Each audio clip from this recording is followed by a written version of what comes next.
Você já foi na praia à noite? Eu costumava ir para pensar na vida e me acalmar. Era o único lugar onde eu me sentia realmente tranquila. Mas a última vez que fiz isso foi diferente. Voltei para casa com um mistério que ainda não consigo resolver. Quero que você escute minha história até o fim e, se puder, me ajude a descobrir o que realmente aconteceu com aquele homem.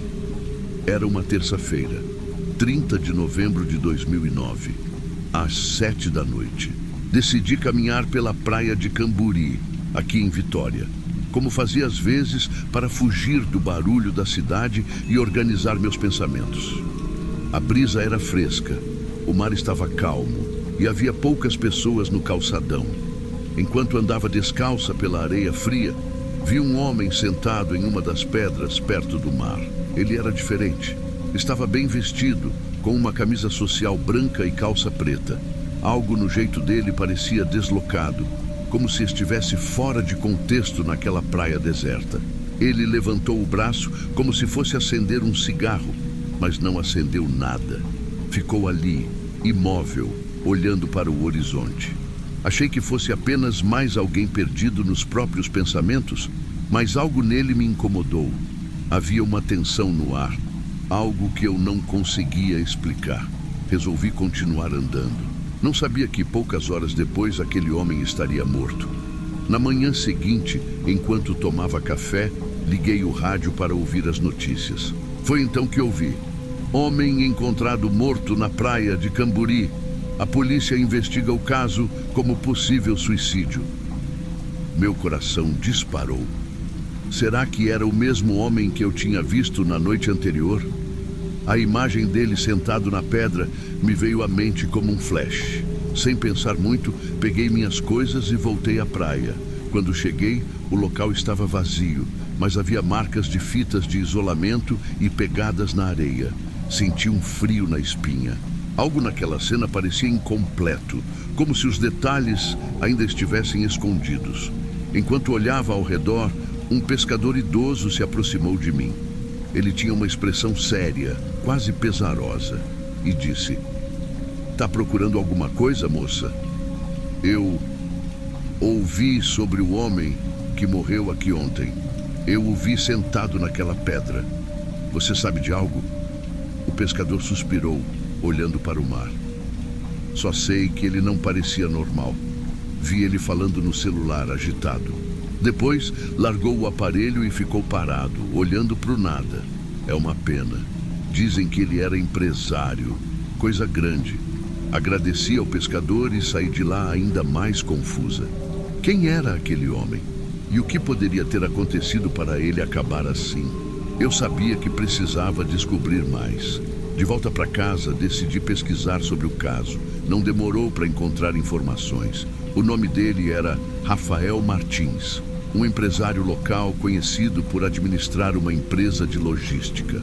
Recentemente, ele estava envolvido em um processo judicial por desvio de dinheiro. As notícias eram vagas, mas davam a entender que ele estava em apuros. Algo me dizia que havia mais por trás dessa história. Decidi voltar à praia mais uma vez, desta vez para investigar. Caminhando pelo local, percebi algo brilhando na areia, próximo à pedra onde ele estava sentado. Era um isqueiro prateado, com as iniciais MC gravadas. Peguei o objeto e guardei no bolso. Talvez fosse uma pista ou apenas uma coincidência. De qualquer forma, não podia ignorar. Resolvi falar com Gabriel, um amigo jornalista que adorava histórias misteriosas. Quando contei o que tinha visto e mostrado o isqueiro, ele ficou pensativo. Olha, isso tá parecendo coisa grande. Rafael estava metido em um caso pesado de corrupção. Você devia dar uma olhada nos arquivos da biblioteca pública. Às vezes, os jornais antigos têm informações que a internet não mostra. Antes de desligar, ele comentou: "Ah, por falar nisso, lembra de se inscrever no meu canal.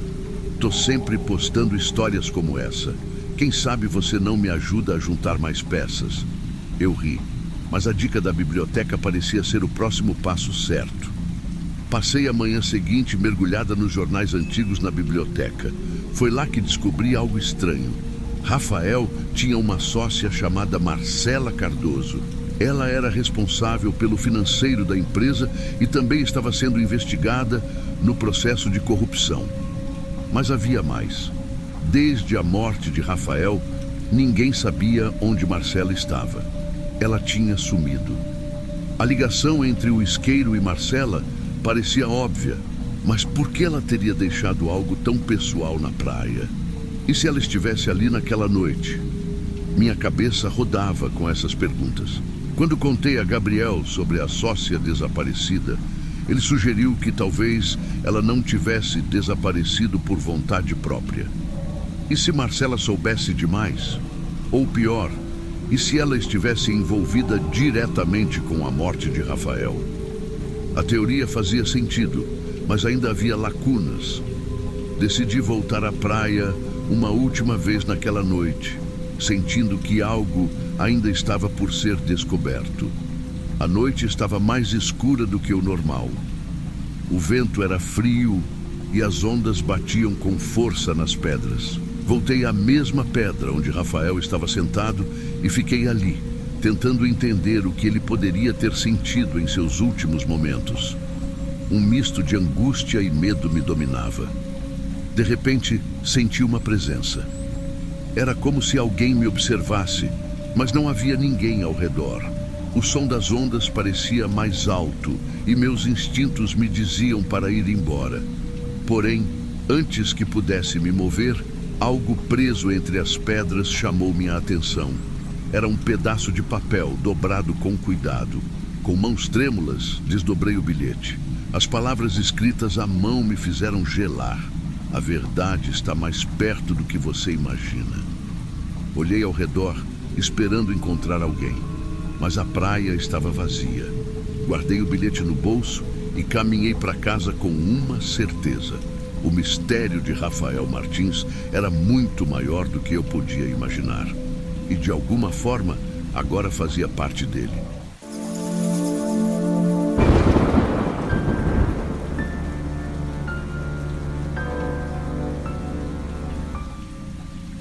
Praia, sol, risadas. Eu costumava pensar que esses três ingredientes faziam o dia perfeito. Até aquela tarde em Itanhaém, no litoral paulista, quando tudo mudou.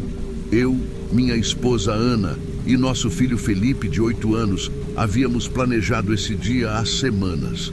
Era a pausa que precisávamos na correria da vida. Felipe corria de um lado para o outro, cavando buracos e construindo castelos de areia que o mar fazia questão de destruir. Nós só assistíamos sorrindo enquanto o sol começava a pintar o céu de laranja. Foi então que decidimos ir embora. Já estava ficando tarde. Só mais um pouquinho, pai, Felipe pediu, com aquele brilho no olhar que sempre me desarmava. Ana, como sempre, estava do lado dele. Deixa, é só mais 5 minutos, disse ela rindo. Relutante, cedi. Felipe correu para um buraco que alguém havia começado a cavar perto do calçadão e, como toda criança curiosa, começou a mexer. Eu e Ana ficamos de longe, até que ele gritou: "Pai, vem aqui rápido!" Não era o grito de uma criança feliz. Era algo diferente, algo errado. Corri até Felipe, que estava ajoelhado ao lado do buraco. Ele tremia e olhava fixamente para algo que a areia ainda escondia parcialmente. Tem alguma coisa aqui?" Ele gaguejou. Ajoelhei-me ao lado dele e comecei a cavar com as mãos, sentindo o frio da areia úmida. Foi então que toquei algo duro, algo que não deveria estar ali. Retirei mais areia e o que surgiu me fez congelar. Era uma cabeça humana. Os cabelos ainda estavam presos ao couro cabeludo emaranhado de areia. Os olhos estavam fechados, mas o rosto parecia gritar de dor. Havia cortes profundos e marcas estranhas, símbolos que eu não conseguia identificar, mas que pareciam meticulosamente desenhados. Ana se aproximou e soltou um grito abafado. "Meu Deus, o que é isso?" ela disse, cobrindo a boca com as mãos. Felipe chorava baixinho. Peguei-o no colo e o afastei. Chame a polícia, ordenei com a voz trêmula. A praia, que antes estava cheia de vida, agora parecia vazia. Um silêncio pesado tomou conta do lugar, quebrado apenas pelo som do mar. Pessoas começaram a se aproximar, curiosas e assustadas. Quando a polícia chegou, cercou a área e começou a trabalhar, mas eu sabia que aquela imagem ficaria gravada em nossas mentes para sempre. Os policiais trabalharam a noite toda. Um deles, o delegado Amaral, nos perguntou sobre o que havíamos encontrado. Contamos tudo: o buraco, os símbolos na cabeça e como Felipe tinha tropeçado naquilo. Ele ouviu em silêncio, apenas anotando tudo. Essa praia tem um histórico complicado, disse, sem explicar muito. Antes que eu pudesse perguntar mais, ele pediu que fôssemos para casa e aguardássemos notícias. No dia seguinte, o telefone tocou. Era Amaral. A cabeça havia desaparecido. Nada restava no local onde estava enterrada. Nem marcas, nem areia remexida. Enquanto tentávamos entender o que isso significava, Felipe começou a ter pesadelos. Ele acordava gritando e dizendo que ouvia vozes. Pai, eles estão na areia. Eles me chamam. A princípio, achei que era o trauma falando. Até Ana começou a ouvir barulhos estranhos pela casa. Passos, sussurros. Certa noite, enquanto tentávamos acalmar Felipe, Ana sugeriu: por que não assistimos a vídeos sobre lugares como esse? Pode nos ajudar a entender o que está acontecendo. Ela comentou brincando: e já que vamos ver, inscrevam-se nos canais e curtam os vídeos. Nunca se sabe quando isso pode ser útil. Rimos um pouco, mas a verdade é que o clima em casa estava longe de leve. Quanto mais pesquisávamos, mais histórias bizarras surgiam sobre aquela praia. Desaparecimentos, corpos que apareciam sem explicação e rumores de rituais macabros. Felipe parecia cada vez mais perturbado, desenhando símbolos que pareciam saídos direto de um pesadelo. Uma noite, Ana me acordou no meio da madrugada. Tem algo lá fora, ela sussurrou, com os olhos arregalados. Olhei pela janela e vi uma figura imóvel na areia, perto do nosso portão. Era impossível distinguir quem ou o que era, mas os olhos brilhavam. A figura desapareceu em segundos, mas deixou algo para trás. Uma sensação de pavor que parecia impregnar nossa casa. Decidimos procurar alguém que conhecesse bem a região. Foi quando encontramos seu Joaquim, um pescador que parecia saber mais do que gostaria. Vocês encontraram uma cabeça? Ele perguntou, franzindo a testa. Contamos o que aconteceu e ele suspirou. Vocês mexeram no que não deviam.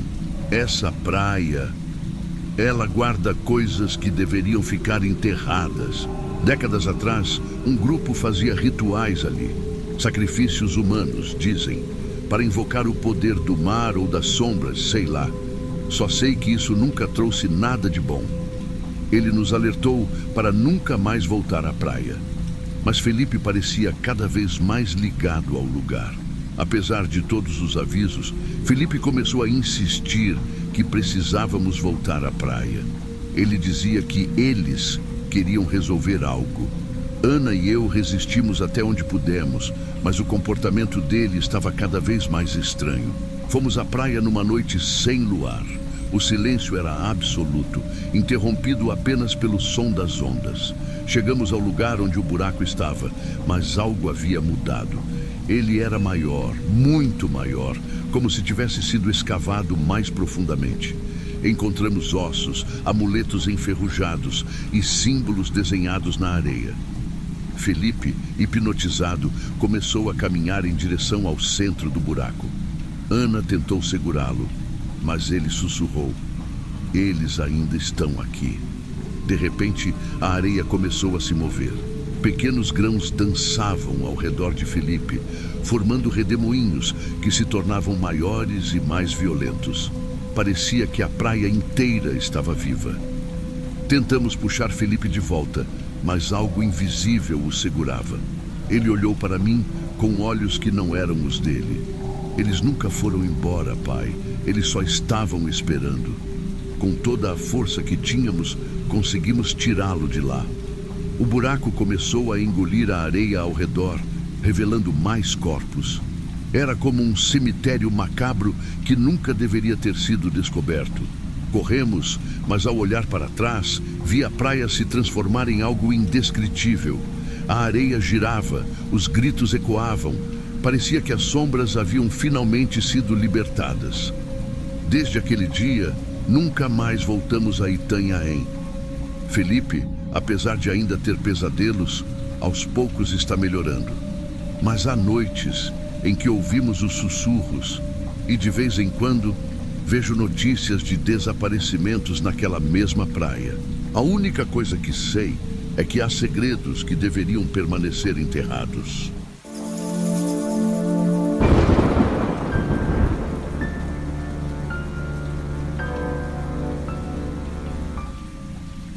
Você já teve aquela sensação de que algo estava prestes a dar errado, mas mesmo assim decidiu arriscar? Pois é, foi exatamente o que aconteceu comigo e meus amigos naquela noite. Estávamos na praia de Itacaré, na Bahia, comemorando o aniversário do Paulo. A lua cheia iluminava o mar e o som das ondas misturado à música criava um cenário perfeito. Era para ser uma noite inesquecível, mas de uma forma que ninguém jamais esperaria. Éramos 5 naquela noite. Eu, Marina, o aniversariante Paulo, sempre cheio de ideias loucas. Carol, a destemida do grupo. Vinícius, nosso comediante de plantão. E Ana, a tímida que todo mundo adorava. A festa estava no auge. E Paulo, do nada, teve a ideia que mudaria nossas vidas para sempre. Que tal um mergulho noturno para fechar a noite com chave de ouro? Certeza, já tá tarde e essa praia é meio sinistra à noite, Ana comentou hesitante. Mas as risadas de Paulo e Carol logo venceram qualquer resistência. Ah, qual é, Ana? Vai ser divertido. A gente tá em grupo, que perigo pode ter? Carol disse, puxando a mão dela. Assim, entre risos e provocação, tiramos os tênis e corremos para o mar, ignorando a placa enferrujada que dizia: perigo, águas impróprias para banho à noite. A areia fria sob os pés e o som do mar nos convidavam como uma armadilha silenciosa. Ninguém desconfiava do pesadelo que estava por vir. A água estava incrivelmente morna, como se o mar quisesse nos acolher. Entramos rindo e gritando como se o mundo fosse nosso. Paulo e Carol começaram uma disputa para ver quem nadava mais rápido até uma boia velha que flutuava ao longe. Enquanto isso, eu, Ana e Vinícius ficamos mais próximos da margem, curtindo o momento. Foi aí que senti pela primeira vez. Algo roçou a minha perna e meu corpo inteiro congelou. Só pode ser alga ou algum peixe pequeno, pensei, tentando não parecer assustada. Olhei ao redor, mas tudo parecia normal. Galera, isso aqui tá incrível. Vocês estão perdendo, gritou Paulo, já distante. Mas logo depois, ele parou de nadar e ficou olhando para a água ao seu redor. Vocês viram isso? Acho que tem alguma coisa aqui comigo. A tensão começou a crescer, mas Carol apenas riu. Para, Paulo. Tá tentando assustar a gente? Foi quando Vinícius, sempre o brincalhão, mudou o tom. E o que foi isso? Tem algo aqui sério? Ele apontou para um movimento estranho na água, mas antes que pudéssemos entender, tudo ficou silencioso demais. O mar, antes acolhedor, agora parecia esconder algo sombrio. Gente, acho melhor voltarmos, disse Ana com a voz tremendo. Todos começamos a nadar lentamente em direção à margem, ainda tentando manter a calma. Mas no fundo, todos sentíamos. Alguma coisa estava errada. Tudo mudou num piscar de olhos. Um som alto, algo como um jato d'água explodindo, cortou o silêncio. Então veio o grito. Carol foi puxada violentamente para baixo, desaparecendo em segundos. Carol! Paulo gritou, nadando na direção dela, mas só conseguiu alcançar uma mancha vermelha que se espalhava rapidamente pela água. O pânico tomou conta de todos. Ana começou a chorar, enquanto Vinícius nadava desesperadamente para a margem. Marina, corre! Sai daqui! Ele gritou. Mas eu estava paralisada. Não conseguia me mexer. Apenas olhava para a água, esperando o próximo ataque. E ele veio. Vinícius foi o próximo. Algo o puxou com tanta força que o grito dele foi cortado pela metade. A água agora estava tingida de vermelho e o mar parecia vivo, um predador invisível que nos caçava com precisão. Paulo tentou segurar Ana, mas ela estava em estado de choque. Ana, pelo amor de Deus, nada! Ele a empurrou para frente enquanto olhava ao redor, procurando por algo que pudesse nos atacar. Mas então foi a vez dele. Um tubarão enorme emergiu parcialmente da água e o puxou para baixo, deixando apenas o silêncio e mais sangue. Eu sabia que era minha última chance. Comecei a nadar com todas as forças que tinha, mas o medo me dominava. Sentia algo atrás de mim, algo que parecia mais rápido e mais forte do que eu jamais poderia ser. Finalmente, senti meus pés tocarem o fundo arenoso. A areia nunca pareceu tão próxima e tão distante ao mesmo tempo. Eu corri, tropecei, me arrastei até cair na margem. Mas antes que pudesse me sentir segura, uma dor lancinante atravessou minha perna esquerda. Gritei de agonia enquanto via o sangue escorrer. Algo tinha me mordido no último momento. Desesperada, comecei a me arrastar para fora da água. Minhas mãos estavam ensanguentadas, minha visão turva, mas o som das ambulâncias ao longe foi minha única esperança. Foi aí que, entre lágrimas e dor, pensei: se você está tão envolvido nesta história como eu estava na luta pela minha vida, inscreva-se no canal e curta o vídeo. As pessoas precisam conhecer esse aviso. Finalmente, desmaiei no quiosque abandonado, ouvindo passos apressados e vozes de socorro ao meu redor. Quando acordei, estava em um hospital. As paredes brancas e o cheiro forte de medicamentos me trouxeram de volta à realidade. Minha perna esquerda, ou o que restava dela, estava coberta de bandagens. O que antes fazia parte de mim agora era vazio. Os dias que se seguiram foram de interrogatórios e notícias. Descobri que os tubarões haviam escapado de um centro de pesquisa em Ilhéus, que estudava espécies altamente agressivas. Um vazamento no sistema de segurança havia transformado aquele paraíso em um campo de caça. Hoje, meses depois, eu ainda tento entender como sobrevivi. Uso uma prótese na perna e tento reconstruir minha vida, mas o trauma me persegue. Voltar à praia é impossível. Só o cheiro do mar já me faz tremer.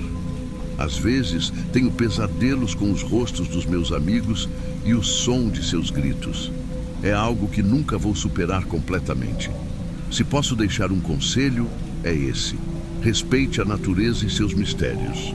Às vezes, o maior predador não é o que você vê, mas o que se esconde sob a superfície.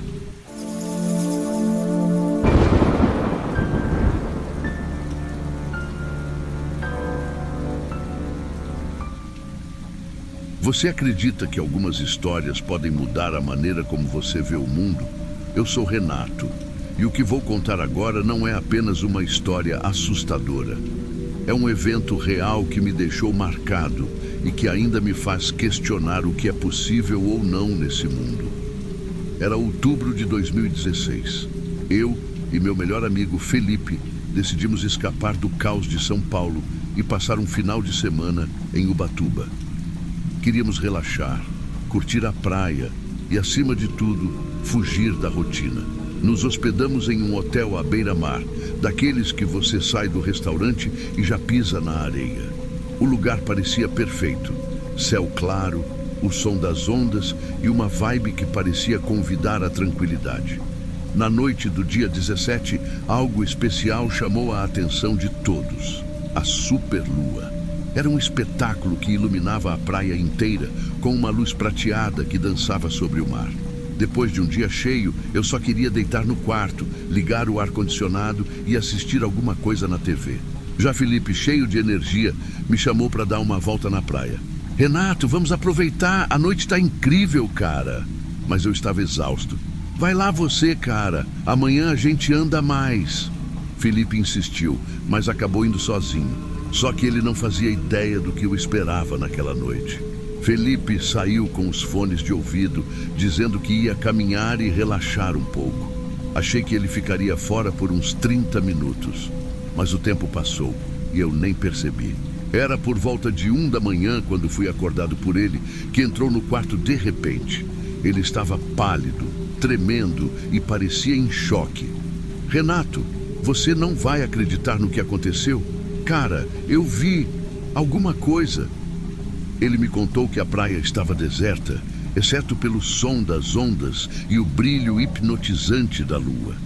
Ele caminhou até uma espreguiçadeira perto do hotel, colocou os fones e ficou curtindo o momento. Foi então que notou algo estranho. Uma figura caminhando na beira da água. Era uma mulher. Ela parecia usar bermuda e camiseta, com cabelos longos e molhados, mas havia algo errado. Ela andava para frente e depois para trás, repetindo o mesmo movimento várias vezes, como se estivesse presa em um ciclo. Felipe disse que era impossível desviar o olhar dela. Ele tentou se aproximar, mas algo no fundo da mente dizia para ele ficar longe. Mesmo assim, a curiosidade foi maior. Ele pegou o celular e tentou iluminar a figura com a lanterna, mas a luz parecia ser engolida pela escuridão ao redor dela. E aí ele percebeu, aquilo não era normal. Enquanto Felipe observava a figura, algo ainda mais assustador aconteceu. Ele ouviu um som estranho vindo do mar, como se algo pesado estivesse se movendo na água. Antes que pudesse reagir, uma criatura gigantesca emergiu do mar. Renato, era como um caranguejo, mas negro, gigante, com uns 2 metros de diâmetro. A coisa se movia rápido demais, como se estivesse flutuando na areia. A criatura passou direto por ele e foi na direção do jardim do hotel, desaparecendo na escuridão. Felipe ficou paralisado, com uma sensação de que não deveria estar ali. Ele começou a rezar, mas sentia uma força invisível o puxando de volta para a praia, para perto da mulher. E foi nessa hora, cara, que eu pensei, se eu sair vivo daqui, vou contar isso para todo mundo. Então, já que você está ouvindo isso agora, se inscreve no canal e curte o vídeo.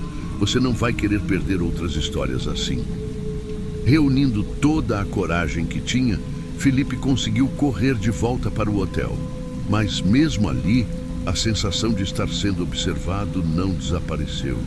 Na manhã seguinte, Felipe ainda estava abalado, mas a luz do dia trouxe de volta sua coragem. Ele me convenceu a ir com ele até o lugar onde tudo aconteceu.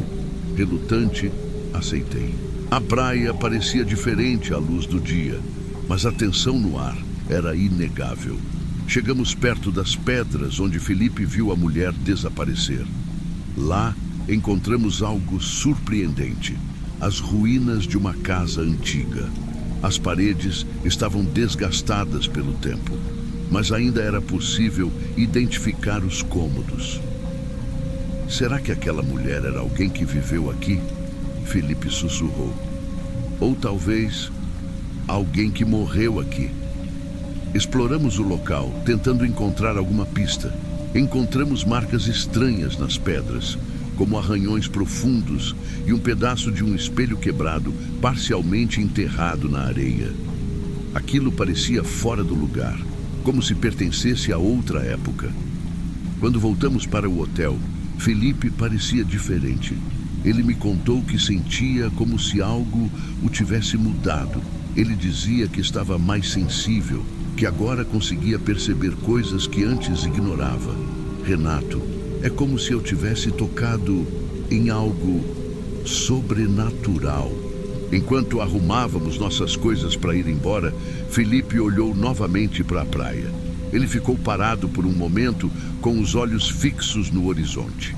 Perguntei o que ele estava vendo, mas ele apenas balançou a cabeça. Deve ser coisa da minha cabeça, disse tentando sorrir. Mas no fundo eu sabia que ele tinha visto algo. Talvez a mulher, talvez a criatura, ou talvez algo pior.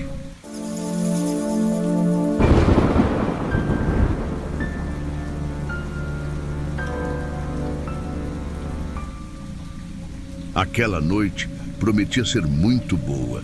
Estávamos em uma praia linda e com ótimas companhias. Bom, pelo menos era o que imaginávamos que seria, né? Deixa eu me apresentar antes de continuar. Meu nome é Rafael e hoje eu vou contar para vocês uma história que aconteceu comigo e que eu nunca vou esquecer. Na época eu tinha 22 anos e morava em uma cidade litorânea no interior do Brasil. Era um lugar tranquilo, sabe? Todo mundo se conhecia, mas eu e meus amigos tínhamos um costume: buscar praias isoladas onde a gente podia curtir sem ninguém por perto. Era uma sexta-feira e eu tinha combinado com meus 2 melhores amigos, Vinícius e Rodrigo, de conhecer uma praia mais afastada. Era o tipo de lugar que você só chega com carro e muita paciência. Além de nós, levaríamos 2 garotas, Camila e Fernanda. Tinham sido semanas de flertes pela internet e finalmente a gente se encontrou. O plano era simples: levar umas bebidas, jogar conversa fora e observar as estrelas. Quando chegamos lá, o lugar era ainda mais bonito do que a gente esperava. A areia branca, as ondas batendo suavemente e o céu... o céu estava tão estrelado que dava para enxergar até aquelas estrelas cadentes que a gente vê nos filmes. A gente arrumou as coisas perto de umas pedras grandes que protegiam do vento, acendeu umas lanternas e abriu as garrafas de vinho. Depois de um tempo, Vinícius e Rodrigo decidiram se afastar com as meninas para terem um pouco mais de privacidade. E assim, eu e Camila ficamos ali, só curtindo o clima. Foi quando tudo começou a ficar estranho. Camila, que estava deitada ao meu lado, de repente franziu a testa e disse: "Você está ouvindo isso?" Eu ri e disse que ela devia estar imaginando coisas. Mas aí eu também ouvi. Era um barulho agudo, quase como o som de um mosquito gigante, mas vindo de cima. Quando a gente olhou, vimos um drone pairando bem acima da gente. O drone estava lá, flutuando, como se fosse um olho nos observando. Na hora, até tentei brincar: será que alguém quer filmar o casal mais bonito da praia? Mas Camila não achou graça. Ela parecia desconfortável. E eu confesso que aquilo me deixou meio apreensivo também. Porque alguém estaria com um drone ali, no meio do nada àquela hora? Depois de alguns segundos, o drone simplesmente desapareceu, voando para longe em um movimento rápido e silencioso. A gente tentou ignorar o ocorrido e voltar a curtir a noite, mas parecia que o clima tinha mudado. Camila começou a olhar para os lados, inquieta, e eu também comecei a sentir uma sensação estranha, como se tivesse alguém nos observando. O silêncio da praia, que antes era tranquilo, agora parecia sufocante. Decidimos ir até o carro e encontrar os outros. Quando chegamos, Vinícius e Fernanda estavam rindo de alguma piada, completamente alheios ao que tinha acontecido. "Vocês não vão acreditar", comecei a contar. "A gente viu um drone lá em cima, bem em cima da gente. Foi muito esquisito." Rodrigo riu. "Drone? Tá louco, Rafael? Quem é que traria um drone pra cá? Isso aqui nem pega sinal direito." Eu insisti, contando os detalhes, mas parecia que eles não estavam levando a sério. Camila, no entanto, ficou em silêncio, abraçando os próprios braços como se estivesse com frio. No fim, decidimos ir embora mais cedo. Ninguém admitiu, mas dava para sentir que todo mundo estava meio desconfortável. No caminho de volta, o som do carro era a única coisa quebrando o silêncio. Aquele som do drone continuava na minha cabeça, como um zumbido incômodo que eu não conseguia esquecer. Quando cheguei em casa naquela noite, ainda não conseguia tirar aquele drone da cabeça. Era como se algo estivesse errado, mas eu não sabia o quê. Eu estava prestes a deixar para lá quando meu celular vibrou. Olhei a notificação e, para minha surpresa, era uma mensagem que dizia algo como: "Um dispositivo desconhecido está rastreando você. Fiquei sem reação por uns segundos. Como assim, rastreando? Abri o aplicativo e vi que o tal dispositivo estava perto de mim, provavelmente no carro. Minha mente já estava a mil, e a primeira coisa que fiz foi ligar para Rodrigo e Vinícius. Cara, aconteceu algo bizarro, eu disse. Expliquei a notificação e o que aquilo poderia significar. Rodrigo respondeu na hora. Você tá com paranoia, Rafa. Isso deve ser algum erro do sistema. Erro nada. Vem aqui agora com uma lanterna. A gente precisa olhar isso. Eles chegaram em menos de 15 minutos e começamos a inspecionar o carro no escuro. Rodrigo vasculhava o porta-malas enquanto Vinícius iluminava embaixo do veículo.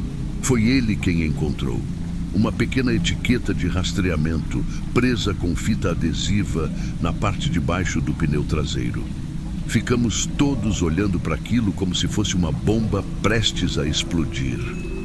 Quem colocaria isso aqui? Vinícius perguntou, a voz trêmula. Ninguém sabia responder. Peguei a etiqueta, destravei com força e joguei no lixo. Mas o estrago já estava feito. O medo de estar sendo seguido estava em nós. Decidimos ir para a casa do Rodrigo e passar a noite juntos. Talvez fosse exagero, mas ficar sozinho depois de descobrir aquilo era algo que nenhum de nós queria. Quando finalmente nos acomodamos no sofá, Vinícius olhou para mim e disse: Mano, isso tá parecendo até aquelas histórias bizarras que a gente vê em vídeos. Aliás, se você tá gostando dessa história até agora, não esquece de curtir o vídeo e se inscrever no canal. Prometo que tem mais histórias como essa por aqui. Eu ri, mas a tensão ainda estava ali. Naquela noite, quase não dormimos. Cada barulho, cada sombra na janela fazia a gente pular do sofá. 2 semanas se passaram. A vida parecia voltar ao normal, ou pelo menos era o que eu achava. Até que, em uma tarde qualquer, recebi uma ligação de Rodrigo. Ele estava desesperado. Rafa, você não vai acreditar. Chegaram umas fotos aqui em casa. Fotos? Que fotos? De vocês, você e a Camila, na praia. Meu coração disparou. Era impossível. Ele me mandou as fotos pelo WhatsApp. E lá estavam eu e Camila, claramente flagrados no momento em que o drone estava nos filmando. A câmera havia capturado momentos íntimos que ninguém deveria ter visto. O envelope com as fotos havia sido deixado na caixa de correio do Rodrigo, sem remetente, sem explicações. A primeira coisa que fizemos foi chamar a polícia. Eles vieram, recolheram as fotos e a etiqueta que havíamos guardado como evidência. Mas as semanas passaram e nenhuma pista apareceu. Quem quer que estivesse por trás disso era cuidadoso. Não deixaram rastros. Camila ficou completamente abalada. A sensação de invasão era insuportável. Ela não conseguia mais olhar para mim sem lembrar do que aconteceu. E de repente, tudo mudou entre a gente. Aquele episódio destruiu qualquer chance de continuarmos juntos. Rodrigo, Vinícius e eu começamos a evitar as praias isoladas que tanto amávamos. A liberdade que sentíamos antes foi substituída por uma paranoia constante. Mesmo com a etiqueta destruída, ainda me sentia vigiado. Às vezes, ao andar pela cidade, tinha a impressão de que alguém estava me seguindo, mas nunca encontrei nada. Depois do episódio com as fotos, a vida nunca mais foi a mesma. Camila terminou comigo pouco tempo depois. Ela dizia que não conseguia apagar da mente a sensação de exposição e o medo de que algo assim pudesse acontecer de novo. Eu tentei argumentar, prometer que tudo ia ficar bem, mas no fundo eu sabia que ela tinha razão. Nós dois havíamos mudado. Vinícius e Rodrigo também começaram a agir diferente. O Vinícius, que sempre foi o mais descontraído, agora estava paranoico com qualquer som estranho ou pessoa desconhecida que cruzasse seu caminho. Rodrigo, por outro lado, se fechou completamente. Até mesmo as nossas idas para as praias, que eram o nosso refúgio, acabaram. A ideia de ir para um lugar isolado já não parecia mais atraente. Mas o que mais me marcou foi como aquilo me afetou. Eu comecei a olhar por cima do ombro o tempo inteiro, como se alguém estivesse me observando. O som de um drone, que antes era algo insignificante, agora fazia meu coração disparar. Às vezes, tinha pesadelos com aquele drone pairando sobre mim, como se fosse um predador esperando para atacar. Mesmo assim, tentei seguir em frente. Consegui um novo emprego, mudei de rotina, mas nunca me senti completamente seguro. E o mais estranho, até hoje, nunca descobrimos quem estava por trás de tudo. Quem pilotava aquele drone? Quem deixou as fotos na casa do Rodrigo? Quem colocou aquela etiqueta no carro? Era como se a pessoa soubesse exatamente como desaparecer sem deixar rastros. Às vezes, eu ainda sinto que estou sendo observado. É uma sensação que vem do nada, como um arrepio que sobe pela espinha. Talvez seja só paranoia, ou talvez não. Seja como for, aquela noite na praia me ensinou que a gente nunca está completamente sozinho. E isso, meus amigos, é o que realmente me assusta.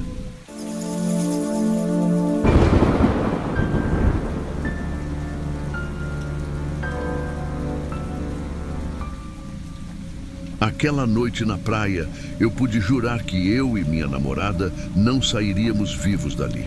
Era 31 de dezembro e Recife estava em festa. Eu e Luana, minha namorada, tínhamos decidido assistir aos fogos de Ano Novo na praia de Boa Viagem. O plano parecia perfeito, até que percebemos que todos os estacionamentos principais estavam lotados. Depois de rodar por um tempo, encontramos um local afastado, ao lado de um túnel que levava à praia. Aquele lugar estava praticamente deserto, mas não tínhamos muita escolha. O relógio já marcava quase 11 da noite e Luana me convenceu. É só um túnel, João. Vamos logo, que a gente vai perder os fogos. O túnel tinha um aspecto sombrio. As paredes úmidas refletiam a pouca luz dos postes e o cheiro de maresia misturada com mofo era forte. Enquanto andávamos, o eco dos nossos passos me dava uma sensação estranha, como se não estivéssemos sozinhos. Mas assim que saímos na praia, a atmosfera mudou completamente. A agitação das pessoas, as luzes e a música ao longe trouxeram um alívio imediato. Ficamos abraçados na areia, olhando o céu explodir em cores. Por alguns momentos, me deixei levar pela magia daquela noite. Quando os fogos terminaram, já era quase 1 da manhã. Começamos a voltar para o carro, mas a sensação de euforia que sentíamos na praia parecia desaparecer a cada passo que dávamos em direção ao túnel. O som abafado das ondas e o silêncio do túnel criavam um contraste inquietante. Eu segurava a mão de Luana com força, tentando ignorar a sensação de que algo estava errado. Foi então que vimos um homem parado na entrada do túnel. Ele parecia aflito, olhando para os lados, como se estivesse perdido. Quando nos aproximamos, ele veio em nossa direção. Por favor, vocês podem me ajudar? Meu amigo está ferido no estacionamento logo ali. Ele não consegue se levantar, disse ele, gesticulando para dentro do túnel. Na hora, senti um arrepio na espinha. Algo não parecia certo. O homem estava suado, mas não fazia calor, e a forma como ele olhava para trás de vez em quando era suspeita. Moço, acho melhor você chamar a polícia ou uma ambulância, respondi, tentando ser educado, mas firme. Luana me puxou pelo braço, claramente desconfiada também. Ele insistiu, mas quando percebi que outros 2 homens surgiram das sombras atrás dele, minha mente disparou. A voz do instinto gritava: perigo! Luana, anda! Vamos embora agora! Os 3 homens começaram a andar na nossa direção e eu sabia que não era para pedir mais ajuda. Corre! Eu gritei para Luana e ela disparou sem hesitar. Enquanto ela corria em direção ao carro, fiquei para trás, tentando ganhar tempo. Os homens começaram a nos seguir, primeiro andando rápido, depois correndo. Eu conseguia ouvir suas vozes, murmurando coisas que não conseguia entender. Entrei no túnel e cada passo que dava parecia ecoar mais alto que o último. As luzes piscavam, criando sombras distorcidas nas paredes. Olhei para trás rapidamente e vi que um deles estava quase alcançando. "Corre, Luana! Vai pro carro e tranca as portas!" Gritei, mas minha voz saiu quase em um soluço. Minha respiração estava pesada e minhas pernas pareciam não aguentar muito mais. Tropecei em um pedaço de madeira no chão, quase caindo. O túnel parecia interminável, mas ao longe vi a luz do estacionamento. Quando finalmente cheguei ao estacionamento, vi Luana dentro do carro, lutando para ligar o motor. Os homens estavam logo atrás de mim, e o som de seus passos era ensurdecedor. "Abre a porta, Luana, rápido!" gritei. Ela destravou por um segundo, e eu praticamente me joguei para dentro. "Tranca agora!" berrei. Luana trancou as portas no mesmo instante. 2 dos homens apareceram na entrada do estacionamento, mas pararam de correr. Eles ficaram lá, nos observando com expressões que misturavam raiva e frustração. Era como se soubessem que não poderiam nos alcançar, mas também não tinham pressa em ir embora.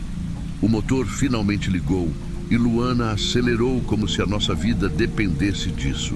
E talvez dependesse mesmo. Enquanto nos afastávamos, um nervosismo estranho tomou conta de mim. Olhei para Luana e, tentando aliviar a tensão, falei: "Se essa história não for motivo para curtir o vídeo e se inscrever no canal, eu não sei o que é." Ela balançou a cabeça, rindo nervosa. Mas lá no fundo, sabíamos que aquilo tinha sido muito sério. Quando chegamos ao apartamento de Luana, ainda estávamos em choque. As mãos dela tremiam enquanto trancava a porta. Eu me sentei no sofá, tentando recuperar o fôlego. "João, você acha que eles estavam tentando, sei lá, roubar a gente? Ou algo pior?" perguntou ela com a voz ainda trêmula. "Não sei, Luana, mas não era coisa boa. Isso eu tenho certeza", respondi, pegando meu celular para procurar notícias sobre o túnel. Após alguns minutos de pesquisa, encontrei algo que me fez gelar. Um artigo falava sobre desaparecimentos misteriosos na área, todos ocorrendo perto daquele túnel. Os relatos mencionavam sempre homens agindo em grupo, pedindo ajuda às vítimas antes de elas sumirem. Mostrei o artigo para Luana, que arregalou os olhos. "João, a gente escapou por pouco, né?" disse ela, quase sussurrando. "Sim, se a gente tivesse parado, sei lá." Minha voz falhou. Enquanto tentávamos dormir naquela noite, não consegui esquecer o olhar daqueles homens. Eles não tinham corrido até o final, como se soubessem que ainda tinham outras chances. Uma coisa era certa: nunca mais passaríamos por aquele túnel, e aquela noite ficaria marcada para sempre.